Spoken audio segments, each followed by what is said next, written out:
Bonjour à tous et bienvenue dans ce webinaire unique. Aujourd'hui, nous recevons Robert Pardo, conférencier principal, interviewé par mon collègue Cornel. Robert Pardo est, sans exagération, une véritable légende dans le domaine du trading automatisé et algorithmique. Il a participé à la naissance du trading automatisé au niveau mondial.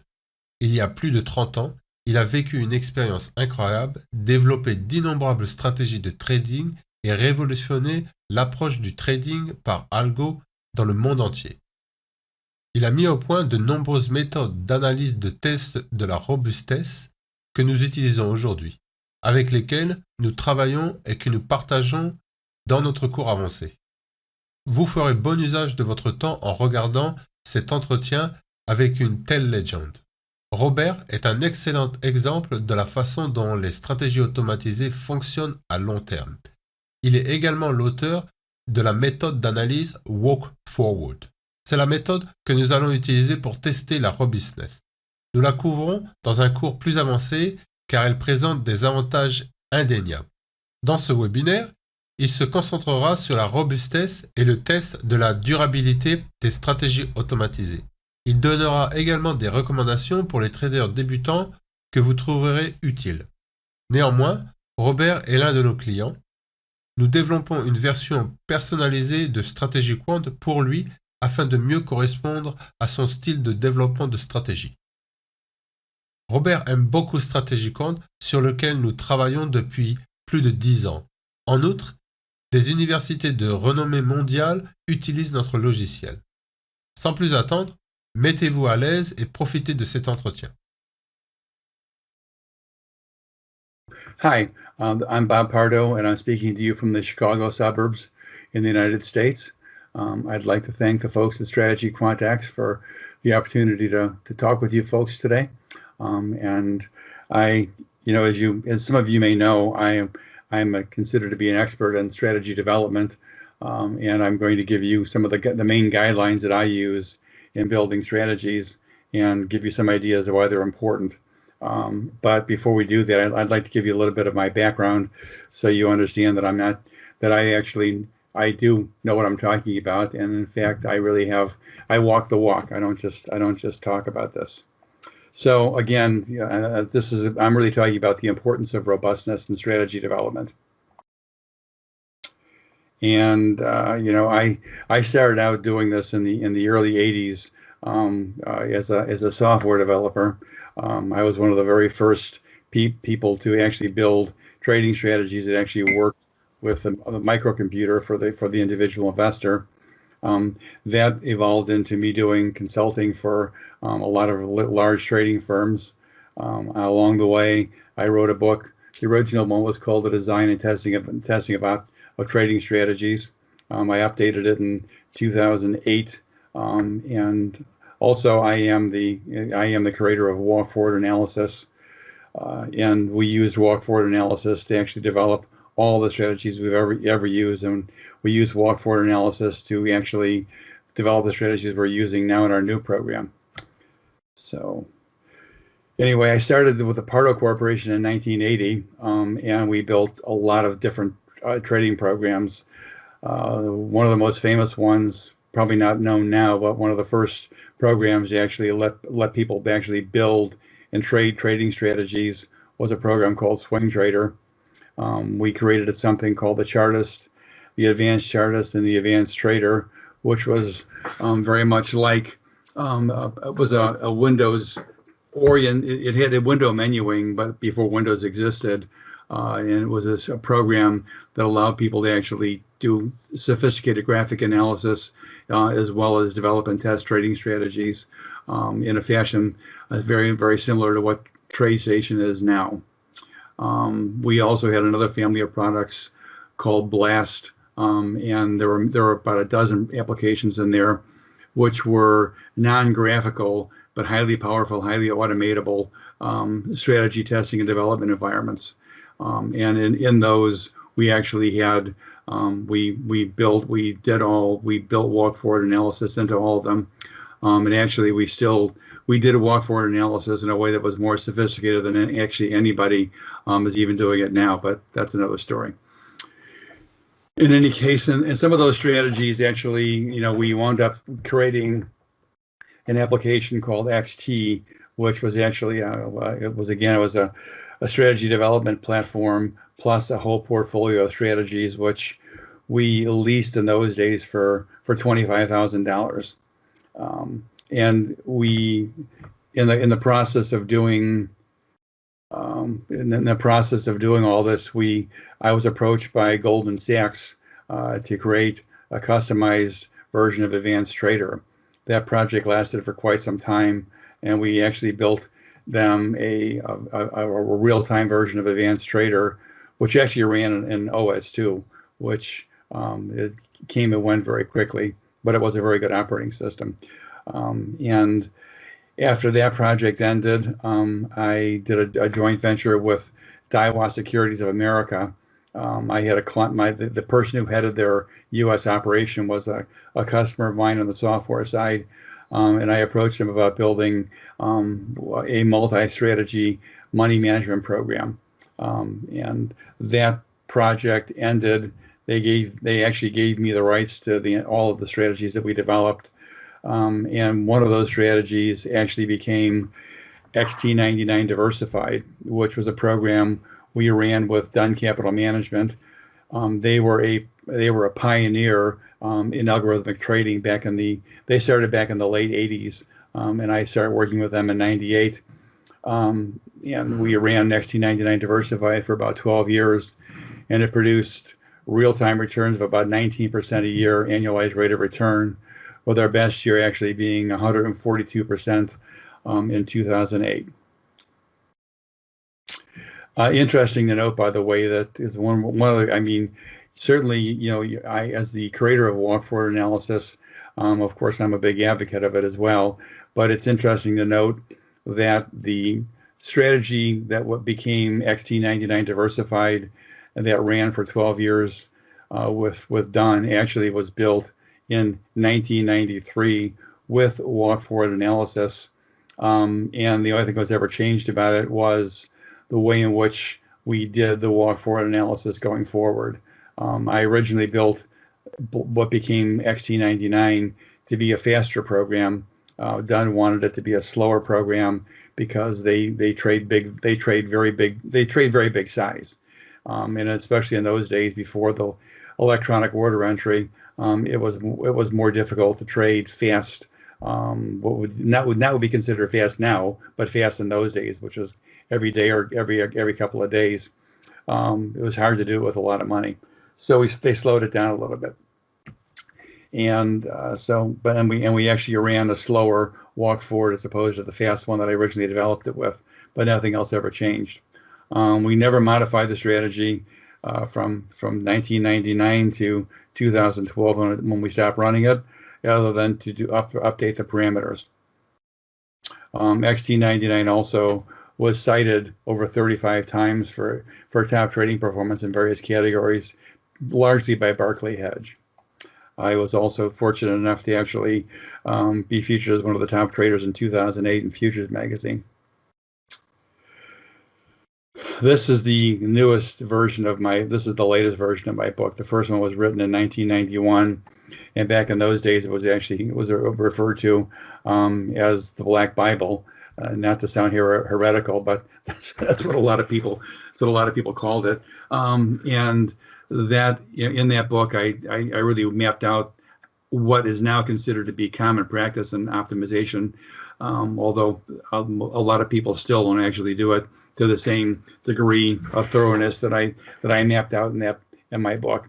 And even though I had published an article about walk forward analysis prior to this, I really explained walk forward analysis in the most detailed presentation that's yet been published in that book. And then I did it again. I didn't really change it very much for 2007 because it didn't really need any change, at least in my opinion. So, the thing is, I developed, walk forward analysis really is a sophisticated application of out-of-sample testing, as some of you may know. It's now considered the gold standard for optimization. And even though some people in machine learning they prefer what they prefer another method, It really is, if it's done properly, it's as thorough as cross-validation, and in many cases probably more thorough. But I actually developed it out of pragmatic necessity. I had really found that when we were building the strategies with our software in those days, I don't know how far back many of you know about microcomputers and so forth, but in those days, if you had a 1 megabyte of memory, you had a lot. And as you might imagine, it was very difficult to get to load a lot of data. So one of the things one of the ways we compensated for not being able to load 10 years, which you couldn't do in those days, at least not in any way that's rapid. We actually found that by looking at a smaller window and periodically re-optimizing it, we were able to actually do very nicely. So we essentially realized, well, we were originally kind of doing it a little bit by hand, as some of my customers were, and we realized, well, that's something the computer can be taught to do. So we did, and I've never looked back, because at this point in time, I'm going to jump ahead a little bit in the story, but at this point in time, I've probably run at this point in time literally hundreds of thousands, if not millions, of different optimizations with our computers. And I've never had any reason to not use walk-forward analysis. I've had a lot of reasons not to use just simply a straight optimization, because it's very unreliable. But walk-forward analysis has proven itself again and again to produce strategies that perform in real time like they perform in testing. So let's see. So anyway, that's a quick thumbnail sketch of my background. I started doing this business back in 2015. I released a program called Ranger in 2018. We released Ranger Alpha, which are strategies that run on 60-minute E-mini, the E-mini, and have produced over almost close to 300% return since their release. And that's actually on relatively conservative leverage. We're also, I'm very pleased to be able to say we're going to be releasing a Ranger version for SQX sometime in July or August of this year. So, one of the reasons why I wanted to kind of show you the diversity of my background, software development and consulting to top trading firms and trader, is I want you to realize that coming up with something like walk-forward analysis and developing the confidence that I have in it is based upon years of experience and upon the fact that, when you're a money manager, you only get paid if you perform.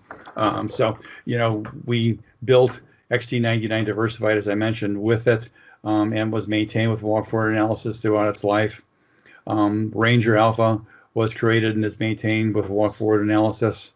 We built a program called Pardo Renaissance Diversified, which was a highly strategy diversified platform. That too was built entirely with walk-forward analysis and maintained accordingly. And that performed extremely well. That performed extremely well also. So essentially, the point of all this is that this is actually this is really kind of like, this is the proof of these different laws that I believe are crucial to building robust trading strategies. Now, this is something that I think a lot of people would be surprised to hear, but let's start out what I'm going to say about this, and then why I say it. And that is that a strategy that is not proven to be robust is worthless, no matter how great the optimization looks. This really, we could go into a lot of detail about this, but the bottom line here is that as I said, I've been involved with hundreds of thousands of optimizations and walk-forward analyses. And I even occasionally, when I'm building a new strategy, I don't put it through walk-forward analysis until I know that it actually has some merit. But having seen many of these things, I can tell you that you can, the only optimization that you really can count on is a comprehensive optimization that actually has nothing but winners. If you have a strategy that looks like that when you optimize it, then you don't need to really do anything else.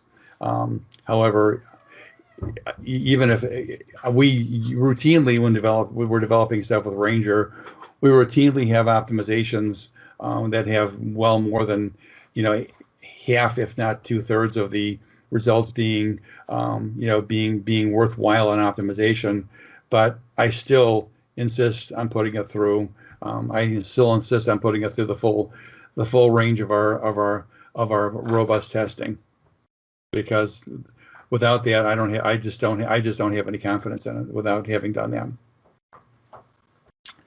You could really, because I know I've talked to other people involved with just doing optimization work for developing strategies, and I was told by a guy who actually was he was an asset allocator, and when I explained to him my process, he said, most people don't even do, 1/100th of what it is you do. They just run an optimization. If some of the results of the optimization look good, they think they've got something, and they go with it. And then they're surprised when it fails. So, I can honestly say that if you really if you haven't done, no matter how good the optimization looks, if you really haven't done robust testing, it can be nothing more than a very destructive and dangerous fantasy. And it's dangerous because if you're going to put money on it, you're very likely, the chances of losing money are very high. If it's not robust, you will lose money.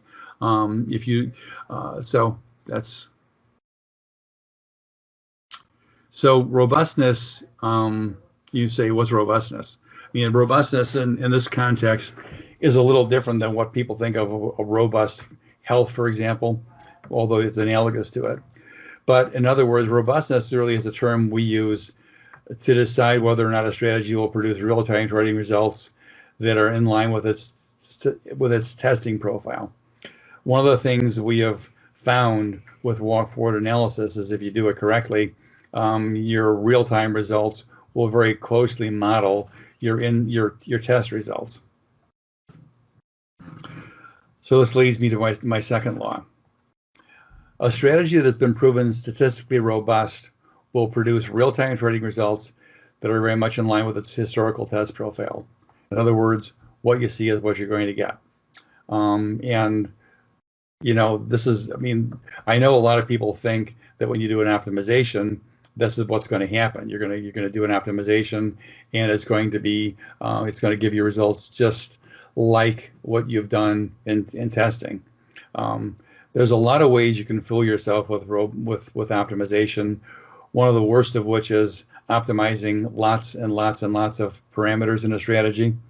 And I don't know how many of you people have ever done any work with actual statistical modeling, but I learned the hard way years ago when I was first doing Fourier analysis to do cycle forecasting. When I first started fitting curves with Fourier analysis to these markets, the curve matching was ideal. I thought to myself, wow, this is amazing. This is going to be great. But what it really boils down to is if you don't do it right, all you're really doing is curve fitting, which is not the same thing as actually doing optimization or robustness testing.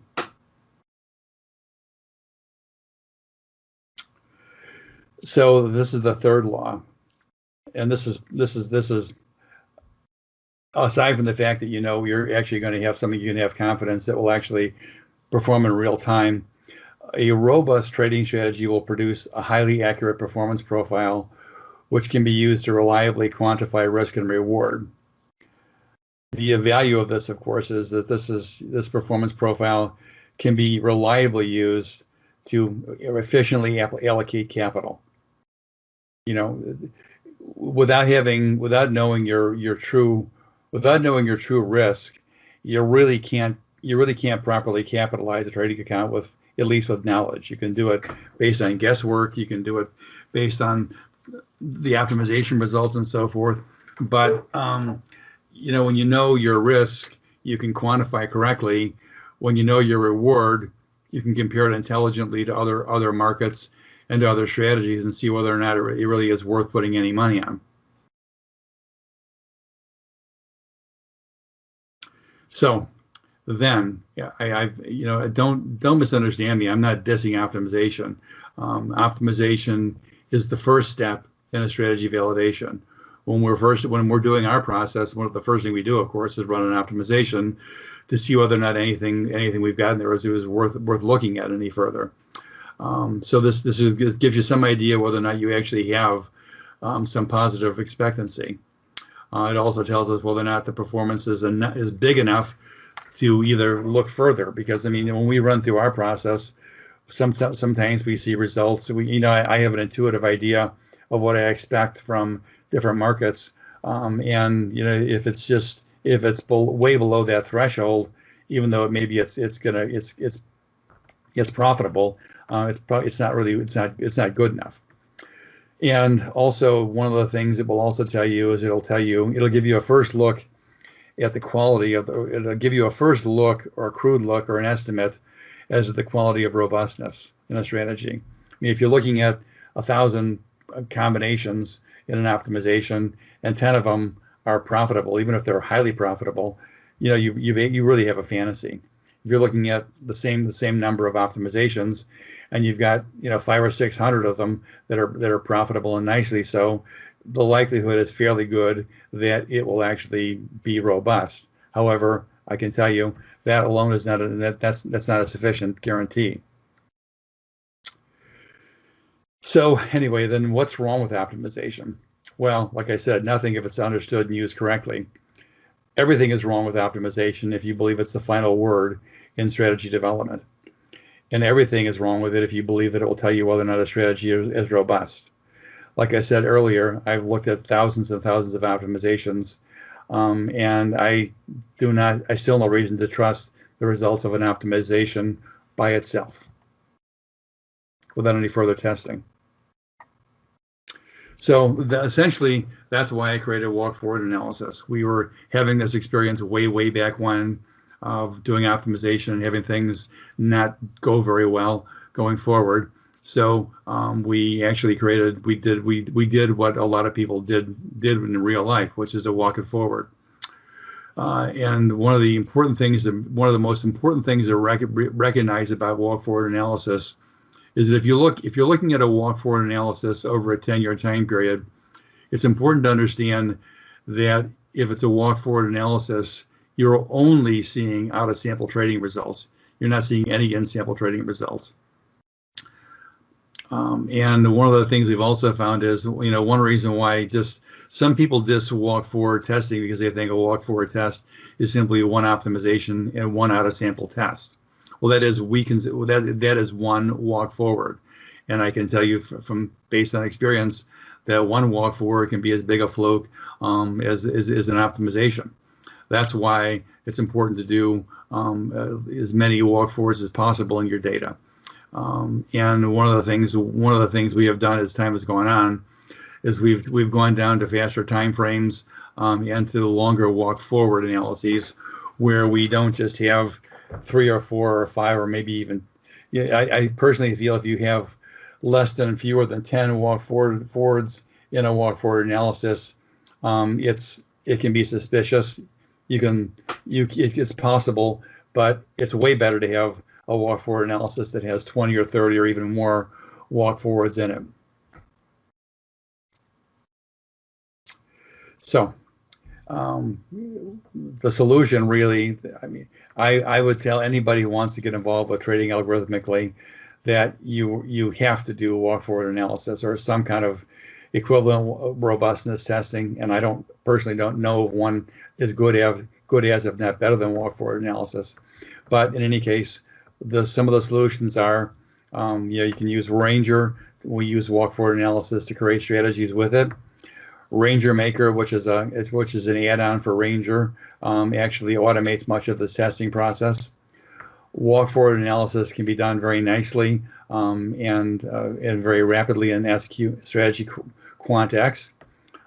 Ranger SQX is going to use walk forward analysis to create strategies. And there's also going to be a version of Ranger SQX that will completely automate the strategy creation and validation with using walk forward analysis, so that it'll be done entirely from start to finish. You simply start it, and when you're done, you'll have a batch of strategies that'll have been validated with walk forward analysis.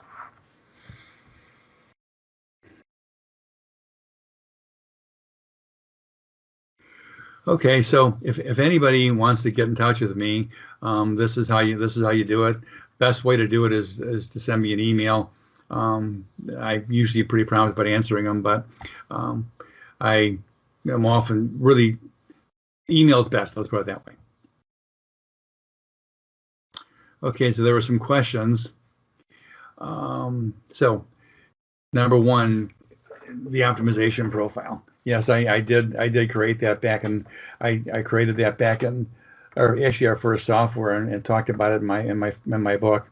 It really is nothing more than just a profile of the statistics that are key to performance.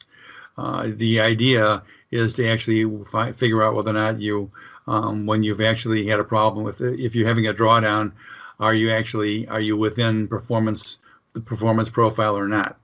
So we look at things like the number of losing trades, the number of winning trades, the average runs, average trade size, average drawdown, as we keep in mind the max drawdown, but what's more important is the average drawdown, and also the duration, the average duration of the drawdown. So it's basically just what you want to know is that in real life you're performing in line with your profile. And one thing that's kind of important to note, that there's a little dynamic component to this, partially because if you're trading a strategy, and certainly we've seen this in markets like Bitcoin and and certainly the stock market, which has just been in a never-ending bull market. You basically, as a market goes up in value, the volatility changes.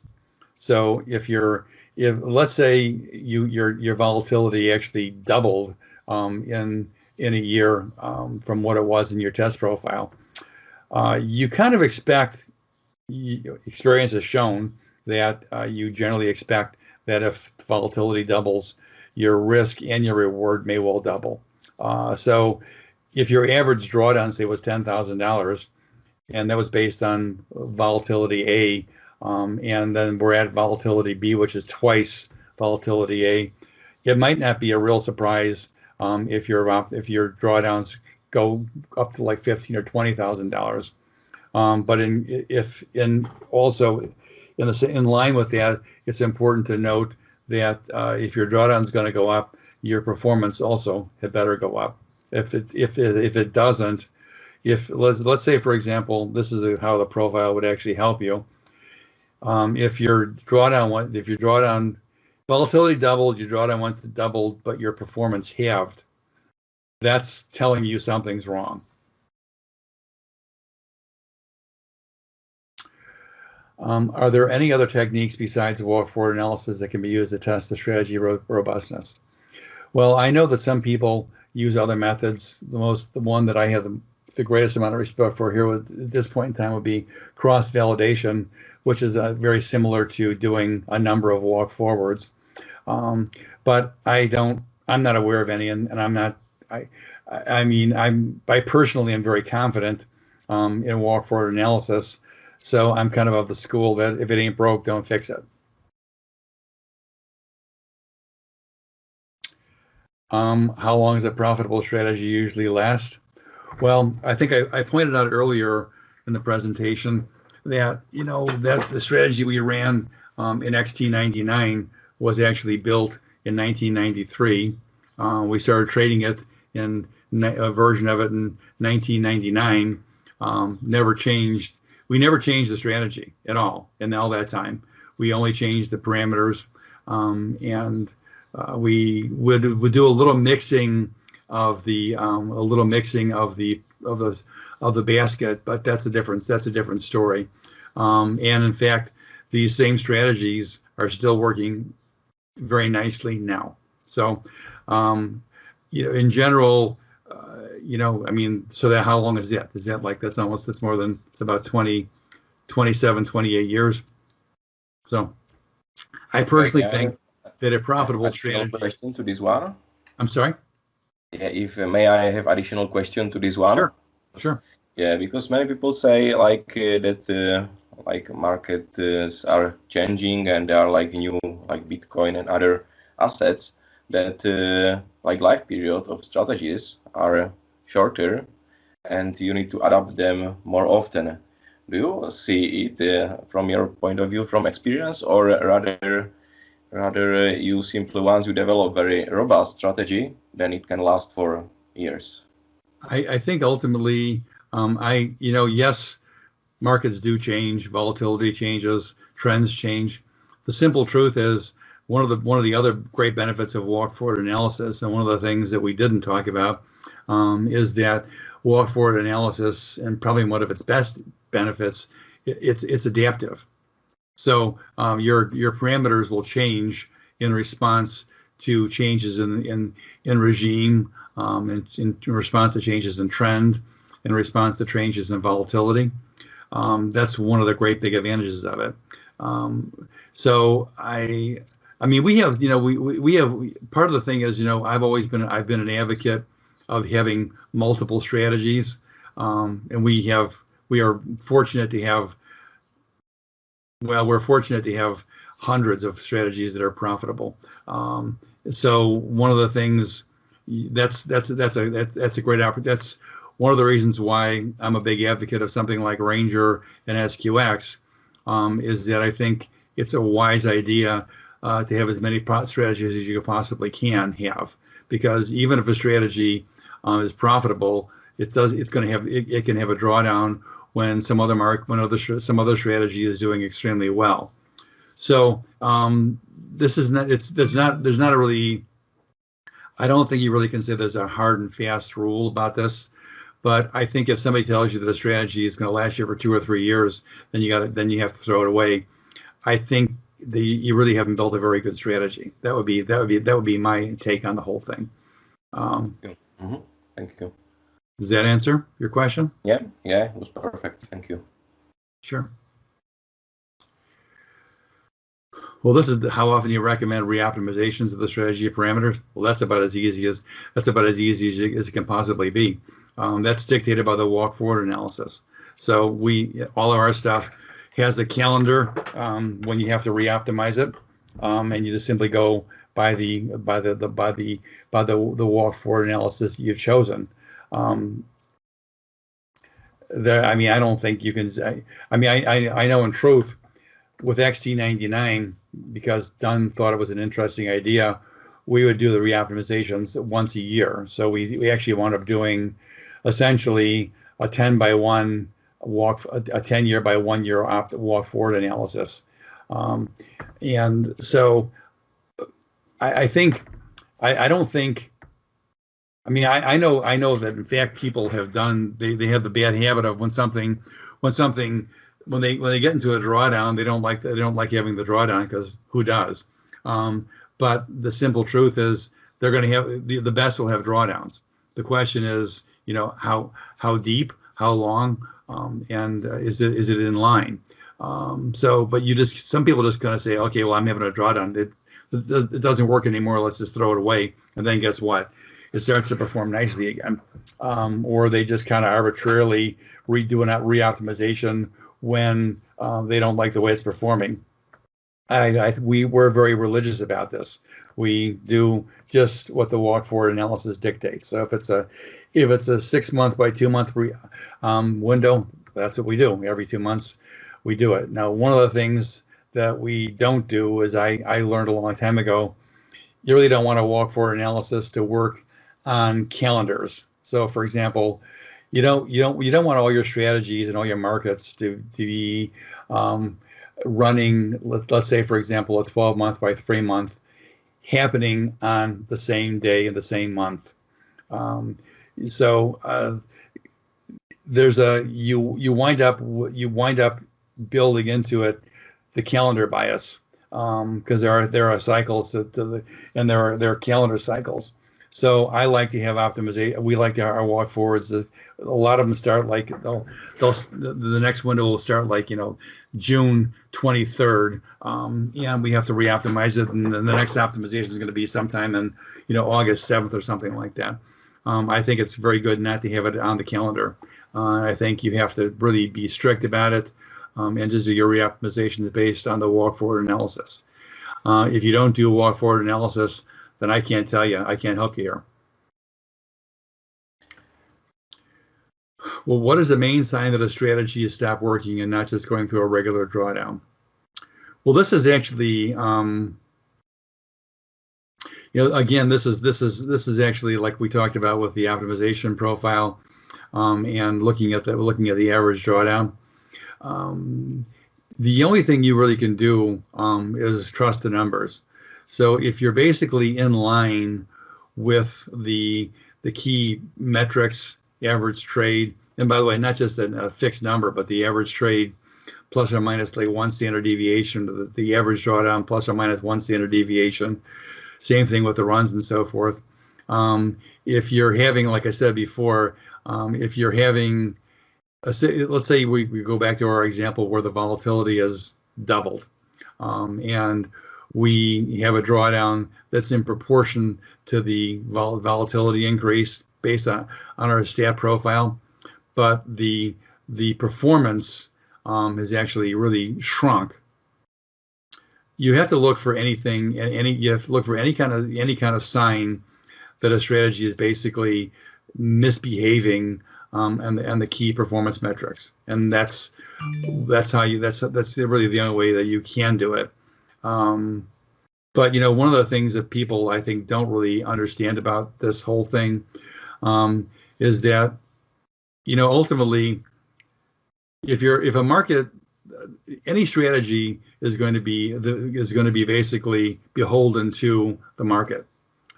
Like they say, a rising tide, all boats float in a rising tide. In the stock market, if the stock's not going up when the market's going up on the whole, obviously there's a problem with that stock. In the same kind of way, it's important to really understand that if your market is really moving very directionally, and you have a strategy that would benefit from a trend movement that's not performing, then there's likely something wrong with the strategy. Now it could have basically it could be having a problem, but you have to kind of look at whether or not are you doing badly because of the market or because of the strategy? And as I say, if the market's really moving dramatically in one direction and you're not making money, then there's probably something wrong. Yeah, so basically, even if you have like big number of strategies in your portfolio, you still know in which market regime the strategy works the best, I would say. You still know if the strategy, if it's trend following or mean reversion or other, and you are looking if it's in sync with the as market is behaving. So beside the statistic, you also watch like the market behaving and watch if strategy works. Yes, you have to. One of the things in our mix, we have kind of found that having, if you have 5 strategies in a market, we prefer to have 3 that are mean reverting or counter trend and 2 that are with trend. There are exceptions to that. When you have a very, very strong trend, the mean reverting things aren't going to be working as well.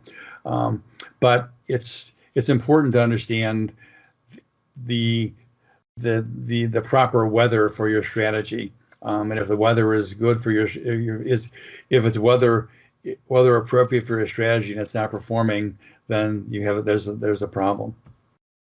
Make sense? Yes, perfect. Thank you. Based on my experience, what's the most important characteristic of an optimal portfolio? Well, I think the most important characteristic is that it's performing well with very low drawdown. I mean, basically, I don't. When we put together a portfolio, we're always looking for the most diversified possible basket of strategies, and the most diversified basket of markets. So, for example, a portfolio that trades all the energy futures would not be considered to be a particularly diversified strategy, but a five market portfolio that trades a stock index, a currency, a metal, a grain, and when they exotic like coffee or something, that has nice diversification.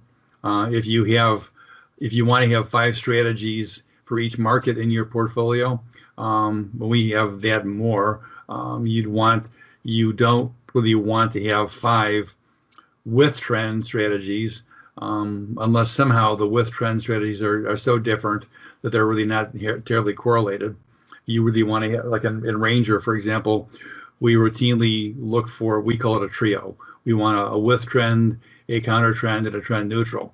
And those are they're very different strategies from each other, and they'll have very low correlation to each. So the combination of those 3 will have a much lower drawdown than simply trading a 3 lot on one strategy, which will simply triple your draw. You'll simply have 3 times the drawdown and 3 times the performance. So the bottom line is performance and drawdown. Yeah, thank you. Has algorithmic trading over your career? Well, that's a funny question. It's funny. It's not the question's not funny. It's just ironic because when I first started doing this back in the 80s, you would not believe the arguments we would have. Let's call them debates. People had to be convinced that we call them trading systems then, that a trading system even had a chance of making any money. People did not believe that a trading system could actually produce profits. They only believe that what we call discretionary trading now could be profitable.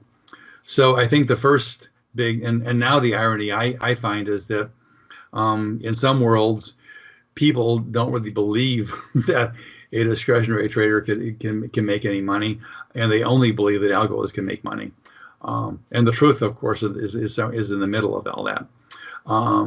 So that's one big change has been that the world has really embraced wholeheartedly algorithmic trading, and that's been a very big change.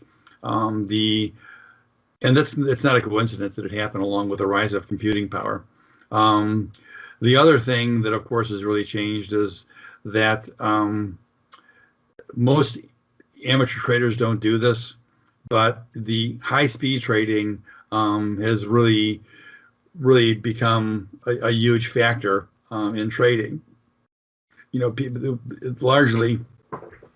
But I guess the good news is that even high-frequency trading, as they call it, really kind of comes more into the area of what we call market making. Guys used to make the market on the floor in the pits, and by holding really big inventory and being able to give people a trade on either side. But that's been taken over by a form of high-frequency trading, which essentially is market making, and that market making really. It's really a different way of trading, and it has more to do with what they sometimes call market microstructure, and more to do with gaming the system than it actually has to do with actually trading. It also has to do with the fact that in Chicago, I think we have a lot of what we call proprietary trading firms. It's actually a formal method of organization that you have to practice you have to follow the guidelines that the exchange has set up. But one really big advantage, of course, is that people who do proprietary trading, they all have memberships, so they don't pay any exchange fees. So their commissions can literally be their commissions can literally be a couple of cents, and sometimes now they're even giving people free commissions in some areas.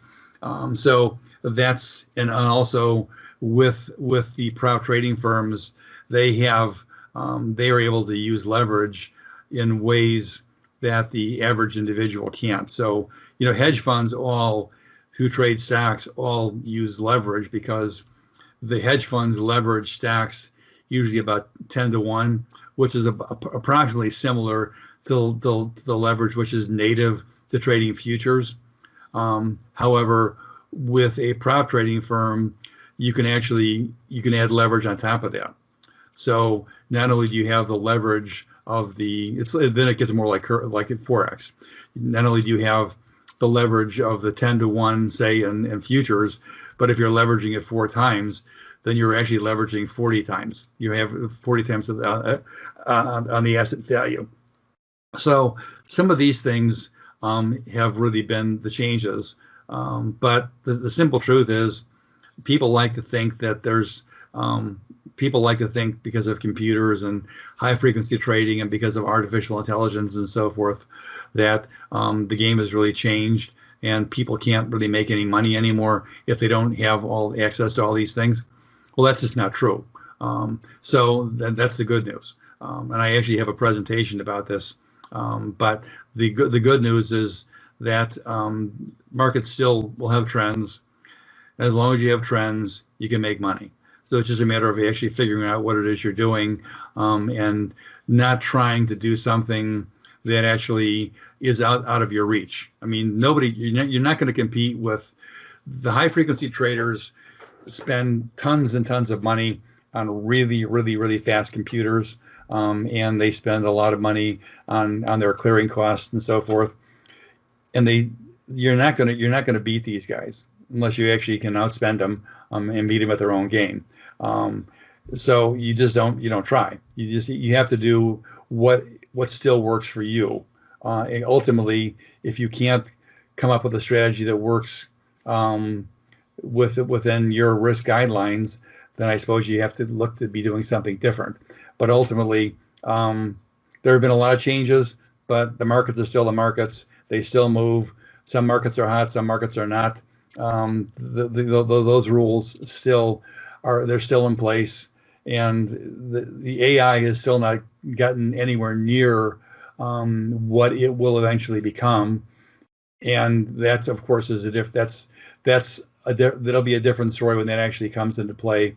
But I personally feel that, in the end, even though algo trading works extremely well, and it's been the way I've made all the money that I've made in the markets has been that way. A discretionary trader can still make money, but one of the things that you'll see more and more of is you'll be seeing more and more, let's just call it, for want of a better word right now, robotic artificial intelligence support of algo trading as well as of discretionary trading. And I think this is going to be, I honestly don't really believe that that's actually going to end opportunities for people. I think it's just going to make more opportunities, because the simple truth is, with all of the electronic trading, what's really happened is you have deeper markets and you have more markets, and with as long as the world manages to hang together and continue to develop the way it is, we're going to have more and more markets to trade and more opportunities, and I think it's just going to be a very, very nice time for all of us if we play the game correctly. Yes, it's thank you for the very detailed answer. I think it's good news for all the traders, retail traders, that there is still place for them in market, and that they will not be moved away by those guys with unlimited funds. And don't be discouraged by it, because I actually did an interview with Andrew Swanscott about the AI trading. It's AI and trading, and it's actually on YouTube. So if anybody's interested, they can go check on that as well. Yes, in strategy quant we are trying having balance, like using computer power, but still be able to put your ideas in it, And Sure. I think when you find the balance and use the power to do the calculations and the optimizations, but you can set the process and you can put your idea in it, then I think you can win very well. I agree. Yeah. You guys are doing a nice job with your stuff. It's very nice. Thank you. Yeah, I think we can move to the last question. Is there one more? Oh, yeah. Oh, sorry. Yeah. Sorry. A long history of trading. Yeah, that's for sure. I think a lot of people think with trading that all you have to do is get a strategy that works and you're set. Trust me, that's not the way it works. I think I would say to anybody who really wants to make a living at trading, I think it's important for them to really understand exactly what's required to do that. Number one, and number two, I think it's very important that people have honesty with themselves. If they really can't put themselves in the seat of a trader and be comfortable with it, you probably are better off giving your money to somebody else to trade, because you're probably not going to do very well. All the traders that I know who have been successful are very honest with themselves, and they actually there are certain qualities that are important to being successful in trading. And even when you're doing discretionary trading, you have this idea that the computer is pulling the trigger. Well, that's true if you let it. I can't tell you the number of stories I've had of customers of mine who've had great strategies who just refuse to take the signals and find all kinds of ways to mess with their strategy and screw things up. So it's important to also know what it is you want from trading. A lot of people, I've seen when I used to be in brokerage many years ago, I saw a guy come in with $15,000 cash when that was more like $50,000. And he actually blew himself out in a matter of 2 days. So I mean, it's important to understand that trading is a business. It has challenges.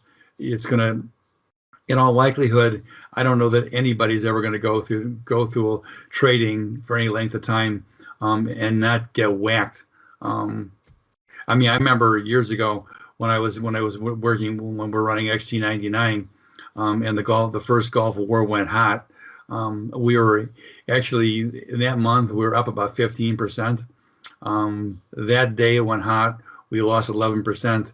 And I know my son was looking at me when I was looking at the computer screen. He said, "Dad, are you okay?" And I said, "Yeah, I'm okay." Why? He said, "Because your face just went white. All the color drained from it." So, it's going to happen. And if you can't live with you don't trade to be right.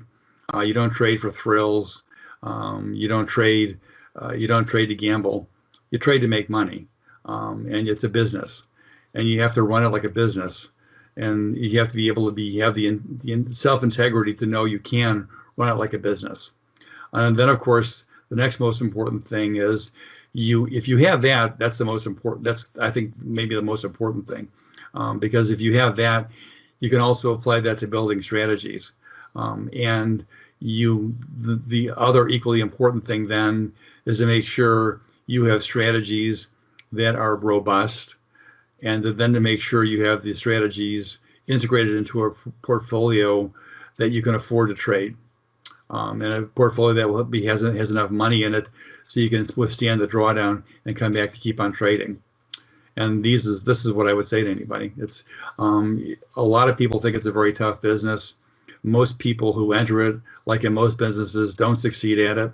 And if you can't be devastatingly honest with yourself, and if you can't be completely objective about your trading and about your strategies and so forth, you'll never make any money as a trader. So that would be my advice: honesty and robustness. Thank you very much. You're welcome.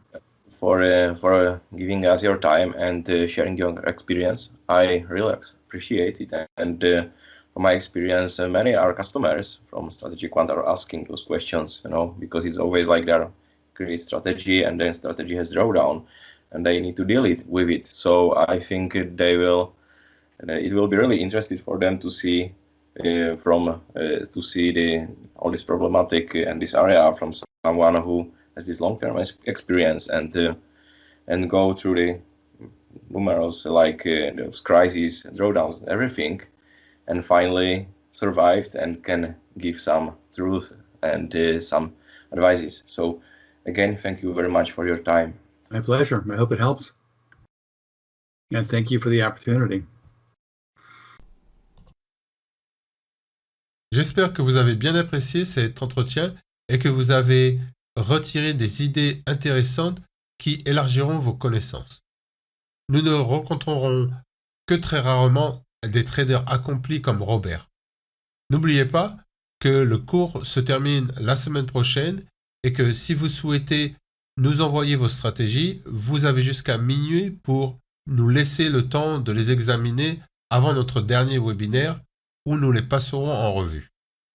N'oubliez pas de regarder les webinaires suivants car nous avons gardé le meilleur pour la fin. Nous vous ferons part d'une nouvelle méthode de négociation des actions que nous n'avons pas encore montrée. Une méthode éprouvée qui fonctionne bien et donne d'excellents résultats. L'inconvénient, comme il y en a toujours un, est l'absence de plateforme pour utiliser cette méthode. Pas de plateforme. Nous avons décidé de changer cela et nous en avons développé une.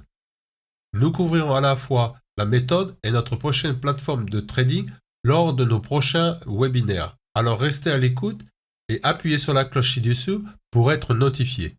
Et si vous avez réussi à acheter une licence dans le cadre des prix du Black Friday, vous aurez accès au test bêta gratuit et à 3 mois gratuits de la version complète de la plateforme de trading. Nous couvrirons comment vous pouvez construire votre entreprise en utilisant STA. Il faut qu'il y ait plus de stratégies de qualité disponibles sur le marché. De nombreux traders veulent acheter des stratégies de qualité et vous pouvez vendre les vôtres et couvrir le coût d'investissement que vous avez placé dans la licence de stratégie quant et votre formation. N'oubliez pas de vous rendre sur le site Strategy Lab si vous voulez encore profiter de nos cours avant vendredi. Et si quelque chose n'a pas été clair, contactez-nous sur notre email ou dans le forum de discussion de la section membres. Merci donc beaucoup de votre attention. Passez une bonne journée et rendez-vous au prochain webinaire. Merci.